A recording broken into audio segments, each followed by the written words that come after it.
Okay then folks, so this one's a bit different. I am in a Polestar 2 today, and I thought I would arrange a little trip out, and then you can experience my first EV drive with me. Basically, I have never driven an EV before. This is my first experience driving one, and I felt like the Polestar 2 was the best place to start. So I'm following a route that they have got programmed into the navigation for me, and we're going to give it a whirl. So this first half of the video is going to be a talking POV, and then I'll probably do another one that'll be a silent POV for the return. But yeah, I was curious after going to the last Sunday scramble and having a chat with some folks there. I was curious about having a go in one of these, so it seems like a good opportunity to give it a try.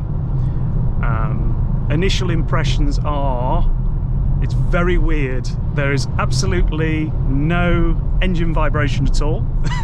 Nothing, which for somebody who's used to driving a 5-cylinder diesel is weird. The ride's not bad for saying it's on 20-inch wheels, although just getting out of Barchester, oh my god, look at the colour of that Sandero. Just coming out of Bicester, or Bicester, I think Bicester is how it's supposed to be said, isn't it? I did hit quite a substantial pothole, which was a little bit scary. So I think the 20-inch wheels that this is on are perhaps a little bit larger than I would prefer to specify, maybe. Right, so it's coming up on a cyclist. Let's ease off.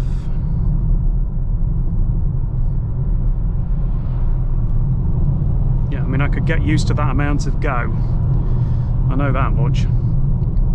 I've got one pedal drive turned on, which is already very different to what I'm used to. In fact, so much so that I think I'm going to have to watch myself when I drive the XC60 back.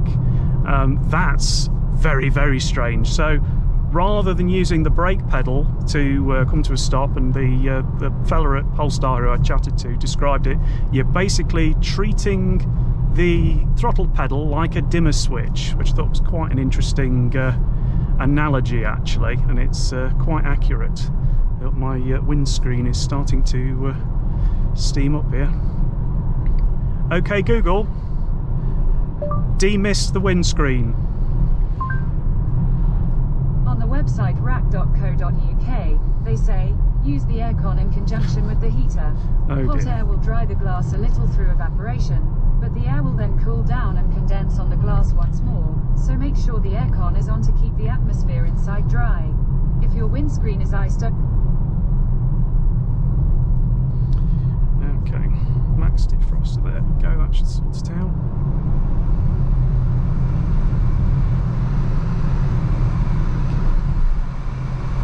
So it's one advantage, although I've had to use the display there, I've still got the centre display in the sat-nav.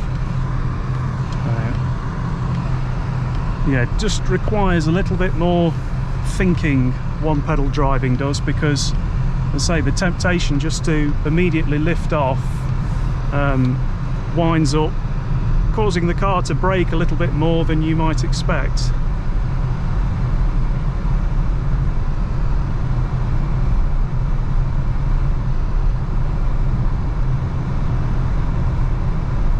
That is so weird. So back to auto now. That is... that's uncanny. I like this. I could get used to this level of lack of vibration and quietness 100%. Oh yes. Yes, very much so.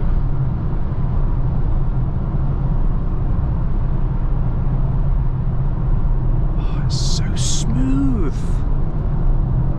I mean, the ride's not super smooth, it's not overly jiggly either, but it's just, it's that, there's no drivetrain vibration. That's so strange, especially for, like I say, I mean, I'm used to driving a diesel, you know, which likes to rattle and vibrate away merrily all day long, and this is just so much smoother. It's lovely.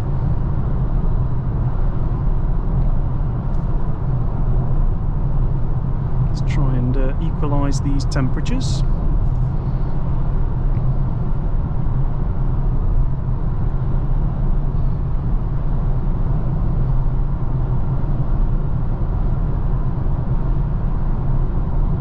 Set that back to maps.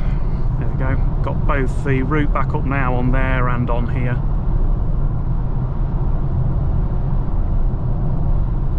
But yeah, just that there's absolutely no rumble through the drivetrain. It's just so smooth. Yeah, that's absolutely lovely. I've got 230 miles of range. I will put the power output up of what this one is. I will not be doing any launches or starts in this. This is not my car. I will probably exercise a little bit of throttle, but certainly I haven't taken this out to drive it hard. I've taken it out to get an idea of what the EV experience is like. I specifically requested an all-wheel drive model simply because my XC60 is all-wheel drive, and I have come to appreciate over time the additional traction that you get from having all-wheel drive. I've never ever had an issue of concern with the 60. Yeah, I must admit that there's just a slight moment of panic there with the one pedal braking, where I'm like, I'm coming up to that quicker than I want to. I'm not sure about this. Because when you lift off the pedal, which there's nothing behind me immediately now, I'll do, it does brake quite a lot actually. In many ways it's quite nice because, wait for this beamer to go by. Yeah, in many ways it's quite nice because engine braking is something I find that you miss a lot in modern automatic cars. Even my XC60, the only way I get any real engine braking is through having it in sports mode and it revving hard. It never seems to sort of lock down, and a lot of older torque converter autos just basically drop out of gear almost altogether and pretty much just freewheel. But that's quite nice, and obviously with it being a regenerative braking system, when you lift off, that's going to put charge back into the battery as well. But yeah, it's very smooth, very quiet, as you would expect. The steering's quite nicely weighted. There isn't a huge amount of feedback in it, but then again, it's hardly a sporty route that I'm taking this on. I'll just try and get used to this one pedal drive notion. But yeah, that's very pleasant, that is. Very pleasant. Let's try going a bit more. Holy crapoly!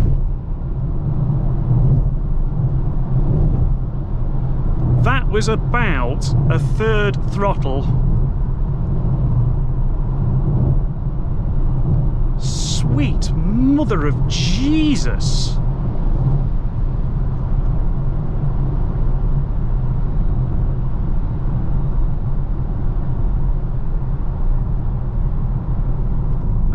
Do a bit of normal braking now, just so I feel a little bit more comfortable.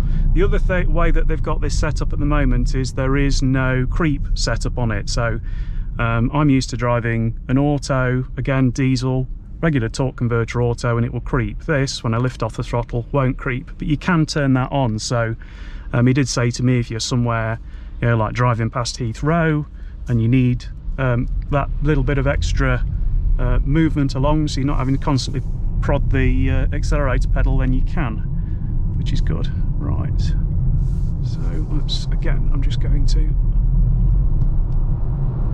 yeah, I mean, that's absolutely insane. Yeah, I'm got to say, I think I'm beginning to get it now. I wouldn't say that I would have described myself as an EV skeptic. I'm always a bit suspicious of evangelists of these things, but my goodness me, even about half of that instant torque performance would leave me very, very satisfied, I think. Very, very satisfied indeed. Yeah, and the way it comes down to junctions and roundabouts is actually, that one pedal braking is actually far more intuitive than I thought it would feel. And I really did think that this was going to feel like a very alien experience, but it doesn't. And I love how smooth it is, you know, the fact that there is no need for any gear changes or anything. It's I think I get this. I really do. I think I actually do get this. And it's so quiet. I mean, there's nothing. There's a tiny bit of tyre noise and a tiny bit of wind noise, but other than that, there's absolutely nothing. The XC60 I've got at the moment, which by comparison I think for its day was considered to be quite a quiet car, is deafening compared to this.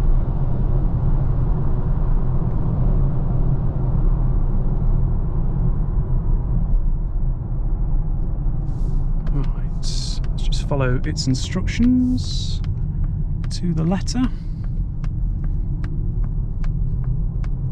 Looks like there might be a cycle event on here today. Right, okay. Guessing in here is where I'm going. Pull up. I think there are some EV charging stations here, which I think is why they've sent me in this general direction. Yeah, I think it is. Okay. Right. I'm just going to park up for a moment, I think, first. I don't think I need to put this on charge, or I don't think they're expecting me to put it on charge. But yeah, that's really quite something, I've got to say. I am very, very, very impressed by that. And like I say, wow. Yeah, very, very, very impressed. Let's just put it into park. There we go. So that's now got the electronic handbrake on, and like I say, there's nothing. There's a bit of fan noise, and that is pretty much it.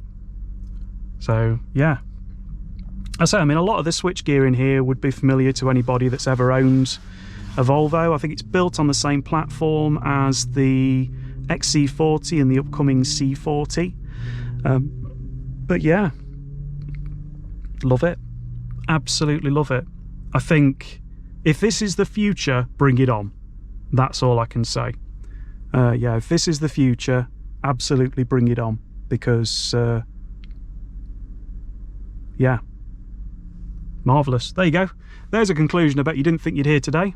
So anyway, I'm going to close this one out because the return drive I'm actually going to do commentary free, I think. So thank you very much for watching this video. Please do consider subscribing before you go. And yeah, I'll see you in a future one. Cheerio.